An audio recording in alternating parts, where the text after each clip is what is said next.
നമ്മളൊരു കാര്യം മനസ്സിലാക്കേണ്ടതുണ്ട്. റീൽസ് ലൈഫും റിയൽ ലൈഫും തമ്മിൽ ഒരുപാട് വ്യത്യാസങ്ങളുണ്ട്. രണ്ടും ഒരുപോലെയല്ല. നമ്മൾ പലപ്പോഴും ഈ റീൽസൊക്കെ ചെയ്യുന്ന ആളുകളെ കണ്ടു കഴിഞ്ഞാൽ നമുക്ക് അവരെ പോലെ ആകണം, അവരെ കണ്ടില്ലേ, അവരെത്ര ഹാപ്പിയാണ്, അവരെത്ര സന്തോഷമായിട്ടാണ് ജീവിക്കുന്നത്, എത്ര സമ്പാദ്യമുണ്ടാക്കുന്നവരാണ് എന്നൊക്കെ നമ്മൾ പലപ്പോഴും അതൊക്കെ കണ്ടിട്ട് നമ്മളിങ്ങനെ അവരെ നോക്കി പലപ്പോഴും അസൂയപ്പെടാറുണ്ട്. പലരും പരസ്പരം കമ്പയർ ചെയ്തിട്ട്, അതായത് ആ മനുഷ്യനെ കണ്ടില്ലേ, അല്ലെങ്കിൽ ഇദ്ദേഹത്തെ കണ്ടില്ലേ, എത്ര ഹാപ്പിയാണ്, അവരെത്ര ഒരുപാട് പൈസ ഉണ്ടാക്കുന്നുണ്ട് എന്നിങ്ങനെയൊക്കെ നമ്മൾ പലപ്പോഴും കമ്പയർ ചെയ്തുകൊണ്ട് പറഞ്ഞു വയ്ക്കാറുണ്ട്. എന്നാൽ നാം മനസ്സിലാക്കേണ്ട കാര്യമുണ്ട്, അത്തരത്തിൽ ആ റീൽസ് ലൈഫിൽ വളരെയധികം ഹാപ്പിയായിട്ട് സന്തോഷത്തോടുകൂടി ജീവിക്കുന്നവരാരും അവർ യഥാർത്ഥത്തിൽ അവർ സക്സസ്ഫുൾ അല്ല, അതായത് ജീവിതത്തിൽ എല്ലാം തികഞ്ഞവരല്ല എന്നുള്ളത് നാം എല്ലാവരും മനസ്സിലാക്കണം. എപ്പോഴും ഹാപ്പി ആയിട്ടാണ് ജീവിക്കുന്നത് എന്ന് നമ്മളൊരിക്കലും ചിന്തിച്ചു പോകരുത്. നമ്മളിതിനു മുമ്പും ഇത്തരത്തിൽ ഒരുപാട് സംഭവങ്ങൾ നമ്മളെല്ലാവരും കണ്ടിട്ടുണ്ട്. അതായത് റീൽസ് ലൈഫിലൊരു ജീവിതം, റിയൽ ലൈഫിൽ അവർ മറ്റൊരു ജീവിതമാണ്. ഒരുപാട് സംഭവങ്ങൾ ഉണ്ടായിട്ടുണ്ട്. പക്ഷേ ഞാനിതിവിടെ പറയാൻ കാരണം, ഞാൻ കഴിഞ്ഞ ദിവസം ഒരു വീഡിയോ കണ്ടു. പക്ഷെ നിങ്ങൾ ഈ സോഷ്യൽ മീഡിയയൊക്കെ കാണുന്നവർക്കറിയാം, ലാല മലപ്പുറം എന്നൊക്കെ പറയുന്ന പേരിലൊക്കെ ഒരു ചാനലൊക്കെ നടത്തി അതിലൂടെ കോമഡി മറ്റുമൊക്കെ പരിപാടികളൊക്കെ നടത്തുന്ന ഒരു ചാനലിൻ്റെ പേരാണ്, അല്ലെങ്കിൽ അതുമായി ബന്ധപ്പെട്ടുള്ള ആളുകളുടെ പേരാണ് ഈ ലാല മലപ്പുറം എന്ന് പറയുന്നത്. അവർ രസകരമായിട്ട് ഒരുപാട് കോമഡി വീഡിയോകളും മറ്റുമൊക്കെ ചെയ്യാറുണ്ട്. ഒരുപാട് ആളുകളെ ചിരിപ്പിക്കുന്നവരാണ്. പക്ഷെ അതിൽ അഭിനയിക്കുന്ന ഒരു വ്യക്തി, അദ്ദേഹം കഴിഞ്ഞ ദിവസത്തെ ഒരു ഇൻ്റർവ്യൂവിൽ സംസാരിക്കുന്ന ചില കാര്യങ്ങളുണ്ട്. കാരണം ആളുകളെ ചിരിപ്പിക്കുന്ന, ആളുകളെ സന്തോഷിപ്പിക്കുന്ന, തമാശകൾ പറഞ്ഞ് ആളുകളെ പൊട്ടിച്ചിരിപ്പിക്കുന്ന ആ മനുഷ്യൻ ആ ഒരു അഭിമുഖത്തിലിരുന്നു കൊണ്ട് വിങ്ങിപ്പൊട്ടുകയാണ്. അദ്ദേഹത്തിൻ്റെ പ്രയാസങ്ങൾ ഇങ്ങനെ പറഞ്ഞുകൊണ്ട് അദ്ദേഹത്തിൻ്റെ കണ്ണിൽ നിന്നും ഇങ്ങനെ കണ്ണീരൊഴുകുകയാണ്. അദ്ദേഹത്തിൻ്റെ മകളുടെ അവസ്ഥയെക്കുറിച്ച് ആലോചിച്ചുകൊണ്ടാണ് അദ്ദേഹം പ്രയാസപ്പെടുന്നത്. അദ്ദേഹത്തിന് 2 പെൺമക്കളുണ്ട്. അതിൽ അദ്ദേഹത്തിൻ്റെ ഒരു മകൾക്ക് ചില പ്രശ്നങ്ങളും കാര്യങ്ങളുമൊക്കെയുണ്ട്. അതിനെക്കുറിച്ചാണ് അദ്ദേഹം പറഞ്ഞു വയ്ക്കുന്നത്. എന്തായാലും ഞാൻ ആ ഒരു വീഡിയോ ഒന്ന് കാണിക്കാം. അത് നിങ്ങൾ ചോദിക്കുന്നത് വരെ എനിക്ക് 2 മക്കളാണ്. ഒന്ന് ഷിഫ്ന, ഒന്ന് സിയാന. അപ്പം എൻ്റെ മൂത്ത മോള് സ്കൂൾക്ക് പോകണില്ല, മദ്രസക്ക് പോകണില്ല, പഠിക്കൂല. ഇപ്പം നിന്നവരെ എന്നെ വിളിച്ചിട്ടില്ല. ഞാൻ പറഞ്ഞു കഴിഞ്ഞാൽ ഇമോഷണലാവും. സത്യം പറയാം. അതെന്ന് വെച്ചിട്ടുണ്ടെങ്കിൽ ഒരു ഡിസബിലിറ്റി കുട്ടിയാണ് മൂത്ത മോള്.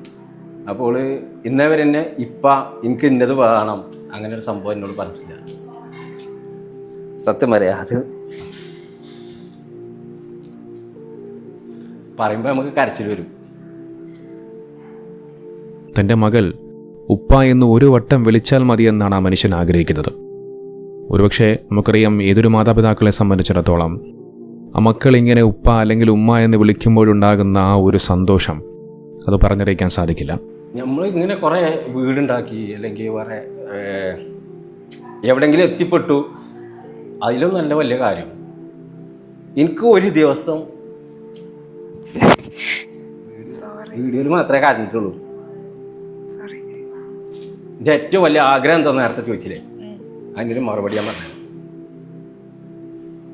ഒരു ദിവസം എൻ്റെ മൂത്ത മോളിനോട്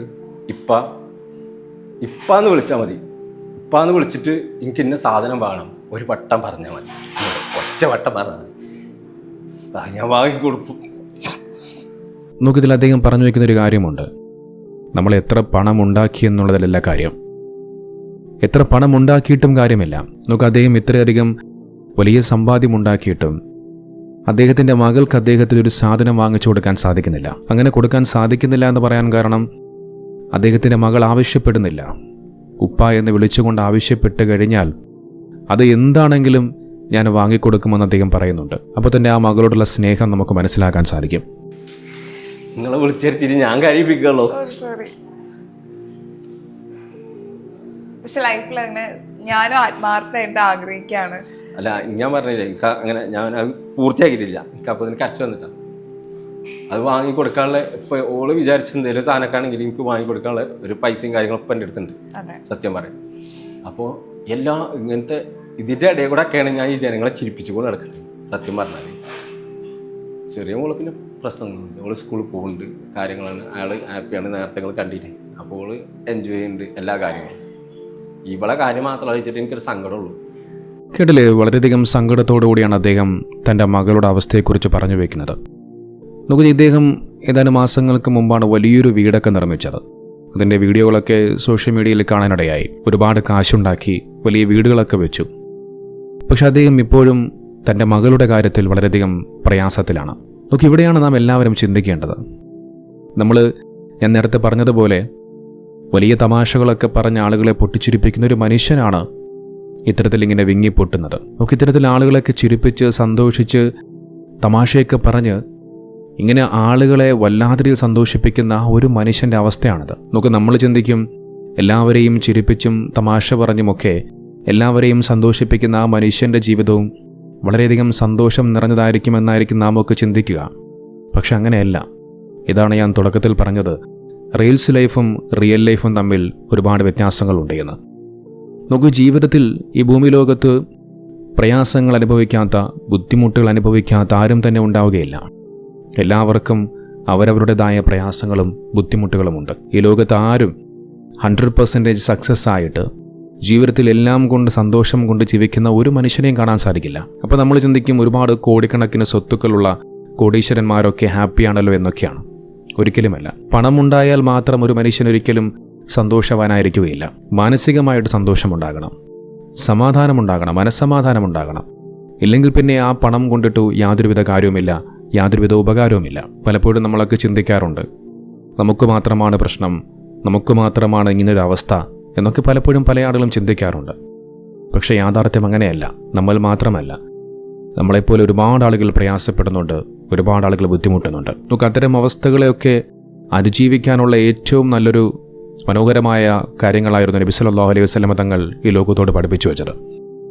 നബി തങ്ങൾ പറയുന്നുണ്ട്, നിങ്ങൾക്കൊരു പ്രയാസമുണ്ടാകുമ്പോൾ, നിങ്ങൾക്കൊരു ബുദ്ധിമുട്ടുണ്ടാകുമ്പോൾ, നിങ്ങളെക്കാൾ ബുദ്ധിമുട്ടുകളും പ്രയാസങ്ങളും അനുഭവിക്കുന്ന ജനതയെക്കുറിച്ച് ചിന്തിച്ചാൽ, അവരുടെ പ്രയാസങ്ങളെക്കുറിച്ച് ആലോചിച്ചാൽ അവിടെ തീരുന്നതേയുള്ളൂ നിങ്ങളുടെ പ്രശ്നം. അവിടെയാണ് റബ്ബ് നിങ്ങൾക്ക് തന്ന വലിയ അനുഗ്രഹം എന്ന് പറയുന്നത്. നമ്മൾ ചിന്തിക്കും, നമുക്ക് കുറച്ച് കടങ്ങളുണ്ട്, നമുക്ക് കുറച്ച് പ്രയാസങ്ങളുണ്ട്, അതിനെക്കുറിച്ച് നമ്മൾ എങ്ങനെ മനപ്രയാസത്തിരിക്കുന്ന സമയത്ത് ഒരു നേരത്തെ ആഹാരം കിട്ടാതെ, ഉടുക്കാൻ ഒരു തുണി പോലുമില്ലാതെ തെരുവിൽ കിടക്കുന്ന എത്രയോ ആളുകളുണ്ട്. അവരുടെ പ്രയാസങ്ങളും ബുദ്ധിമുട്ടുകളും വെച്ച് നോക്കുമ്പോൾ നമ്മുടെ പ്രയാസങ്ങളും ബുദ്ധിമുട്ടുകളും ഒന്നുമേയല്ല. അതിനൊക്കെ നാം അള്ളാഹുവിനോട് നന്ദി പറയണം, അള്ളാഹുവിനെ സ്തുതിക്കേണ്ടതുണ്ട്. അതുകൊണ്ട് നമ്മുടെ ജീവിതത്തിൽ നമുക്കൊരു പ്രയാസമുണ്ടാകുമ്പോൾ, ബുദ്ധിമുട്ടുണ്ടാകുമ്പോൾ അതിൽ തളരാതെ, പതറാതെ നമ്മൾ ആത്മവിശ്വാസത്തോടുകൂടി മുന്നോട്ട് പോയിക്കൊണ്ടേയിരിക്കുക.